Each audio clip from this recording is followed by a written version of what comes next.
Hey guys, welcome to Manifesting Better.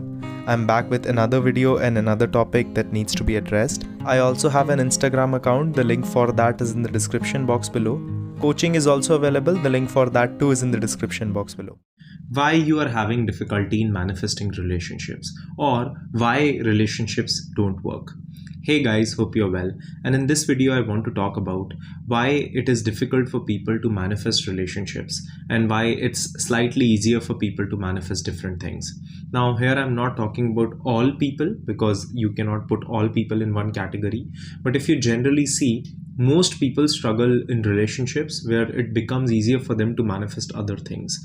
And if you see that generally the things that people struggle in life are usually wealth or money or relationships. So if you are coming in any regard in a relationship perspective and you're struggling, in this video I will talk about the major reasons why you are and what you can do to work on them.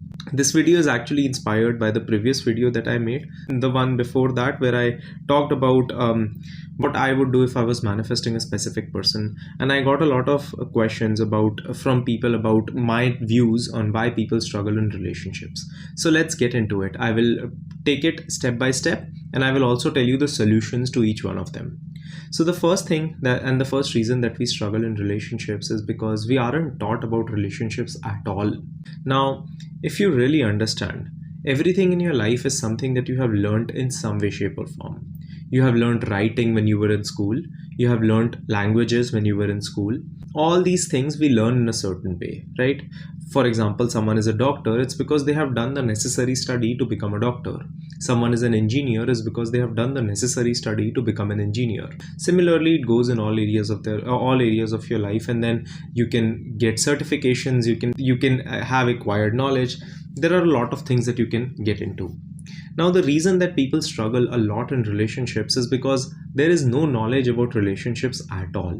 People who talk about relationships are usually people who, and I'm talking about general people, not like coaches, not like people like me, but like, let's say your friends, right?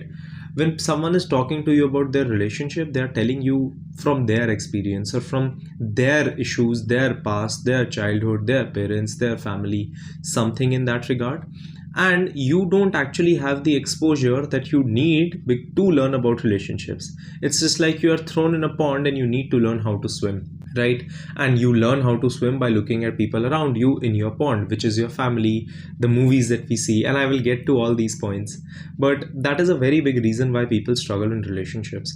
And if you see that there is a lot of shame about learning.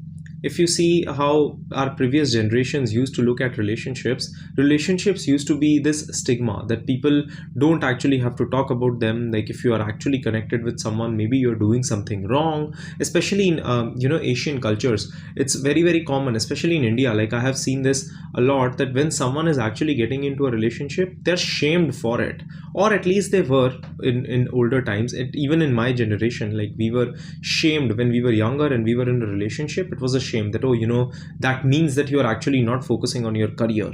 So when you put someone in a place of shame and guilt for actually trying something which you later will impose on them, and then you are also not teaching them because you maybe don't even know about it yourself, of course the byproduct of that is a child who does not know how to be in relationships at all, right? So that's a very big reason. How can you solve this? You can solve this by starting learning about these things yourself. So if you're here, you're watching this video, you have opened this, it means that there is something inside of you that tells you that maybe I need to get better at this, right? Accepting you suck at something is the first step to getting better at it. And that's a very good way to go about it. One thing I would tell you is that be very cautious from where you take this advice from. Because a lot of times we can take advices from places which are not fully correct in their information, which can only result in later having more difficulties, which is something which you will have to practice critical thinking on. The next reason why we are struggling in relationships is because we make poor choices. Now, two things happen here. The first reason we take poor choices is that the choices that we take in relationships are not usually publicly seen, right? So if I'm at home sitting, texting someone, chasing someone, it's not something that someone is coming and accusing me of, right? And I'm not publicly embarrassed by it. So, but if I go and give an exam and I don't get the results that I want, everyone will know my marks. That's a big reason. Another reason why we make poor choices is because we feel we can get away with them, because in the past we have either seen someone else getting away with them, or we have gotten away with them ourselves. For example, let's say I've cheated on someone, right? And that person forgives me. I will have a bigger tendency of, in my future relationships, cheating on someone again, because I would feel that my experience has taught me that it is okay to actually do that. Now, I don't believe in this notion that once a cheater, always a cheater. People are always changing, and there is a reason for cheating. Like, it's a different conversation, but understanding that that's why we do it. But we also don't look at things from a bigger time horizon. So let's say someone did forgive me, and in this moment I feel that this is fine, and I do it again later with either the same person or another person. Now what will happen is, I am not learning that as a whole it is ruining my relationships, but because I'm not seeing an instant consequence of it, I'm seeing a delayed consequence of it, because of which I don't really connect it to myself and I don't really go in that direction. Another reason why people actually do this, and I know a lot of you will get triggered by this, but people have a tendency of blaming their poor choices on things outside of them. So I had this client come up to me the other day, and she said that, hey Karan, I chased my specific person. I actually texted him 8 times, 9 times when we were in no contact, but I blame the moon because the moon was a particular way. That's why. No, I chased because I was chasing, and now I just found out an excuse on why I was chasing, right? So we make excuses for our choices. The solution to that is responsibility. Take responsibility and ownership of the things that you are doing. Understand that on a longer horizon you're only losing when you are putting yourself down and you're not taking accountability. The next thing, our past relationships and our past experiences. Now, this can range from a lot of situations to a lot of situations. Past experiences can range from our experiences when it comes to what we have seen in our family, what we have seen with our friends, what we have experienced ourselves.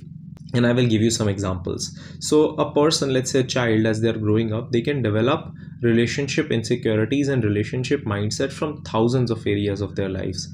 Namely, first, let's say they saw their parents having a particular relationship. Maybe it was a toxic relationship. Maybe it was not a toxic relationship, but they assumed that it was. Maybe the relationship wasn't exactly how they would want it to be. Then let's say they saw a movie in which they saw a relationship which wasn't as per, but they actually connected with that guy because they looked like him, right? And they thought that, oh, this guy looks like me, and eventually he gets the girl. Doesn't matter if he's like in the movie he's hitting 10 men to just be with that girl, but he got the girl. So now I'm promoting that it's okay to be in this way, right? Another way that I can learn is that, let's say I am growing up and I don't actually know how relationships are supposed to be, but my friend has been in one, so the only person I know to talk about it, I talk about it with him. But let's say he's someone who comes from a very insecure place and actually considers women as something that he wants to control, right? Just a random example. And I learn it from him and I proceed forward in my life that way. Then I get into one relationship, it doesn't work out. I learn something from there, maybe something that I shouldn't have learned, and I carry it forward. So our past experiences teach us a lot about relationships. The thing is that I will connect it to the first point, is that when we are actually studying something, for example mathematics, the maths that you read right now is not something that one person has made. It's accumulation of thousands and thousands of people learning a lot of things, including that study into something and teaching you, right? So that you don't make the same mistakes and you don't spend the same time making that mistake that they did. But in relationships is not as such. You either are only learning from yourself or only learning from a few people around you. And because there can be a stigma in talking about relationships, it anyway is something that you are not going to talk about so freely. So whatever advice you get, you are just going to take and apply. Sometimes it works, sometimes it doesn't. A solution to this is to reach out to someone who you feel can actually help you: a coach, a therapist, a relationship counselor, someone who you feel has a good idea of what relationships are, and they can teach you a lot about them. The next one, we learn a lot about these things from movies and books. Now, I just touched upon this topic a while back, but I will just touch on it again. We learn a lot from how relationships are through movies. I just gave this example that, we, like, let's say that person looked like me, but let's say I'm someone who's very insecure in school, and then I see a movie where the guy was insecure, but then he actually got together with this girl, cheated on her, and now he was a stud in school. Right now, this is what I will probably do, because I have connected my feeling insecure with that thing, and I just feel that if I do this action, I will get the same results. Or maybe it's a character in a TV show that I like. I was just with my girlfriend the other day, we were sitting and watching the show Gossip Girl. I have seen it before when I was younger, but I was just watching it with her. We were just laughing, and we were checking and seeing the characters.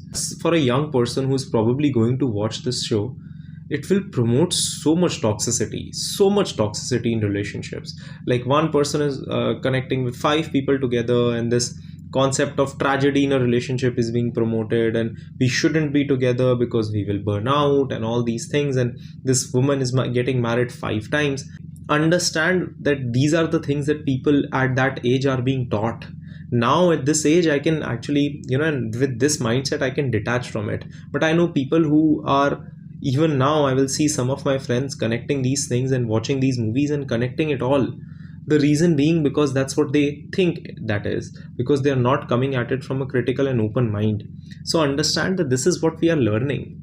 Of course we are applying this in our lives. Of course we are promoting tragedy. Of course we are getting into toxic dynamics. So that is something that should be wholeheartedly avoided. Learn that movies are movies, books are books. They're just for entertainment purposes, as long as they're fiction, right? And we need to be in a place where we can learn from it slowly, rather than just applying everything in our lives. The next reason why we don't feel safe in relationships, like why we have difficulty manifesting relationships, is because we don't feel safe in them. So our past experiences, if they have been toxic or something which has led us to feeling hurt, will push our mind and body into not actually feeling safe in the idea of relationships. This is something I have talked about a lot in previous videos. Yeah, I even discussed it in one of my success stories before. But if you genuinely think about this, if you genuinely look at this, you will realize the fact that when something like this happens, and when you are able to look at this perspective from this way, you will be able to see that this is how situations go, right? And once you don't feel safe in relationships, your conscious want will contradict with your unconscious need to protect yourself.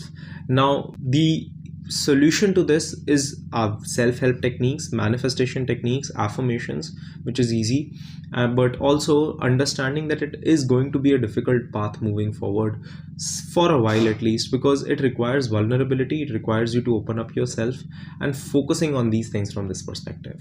So these are the reasons why you probably have a difficulty manifesting relationships. Please apply these solutions in your life, because they will actually solve a lot of problems for you. And I will also make up follow-up videos for this, for different topics too. I will talk about wealth. I will talk about romantic relationships, friendships separately. So I hope to see you guys there, and I hope you have a good one. Click the like button if you liked the video. Subscribe and turn the notifications on for more such content. Comment down your video suggestions, and I will see you guys in the next one.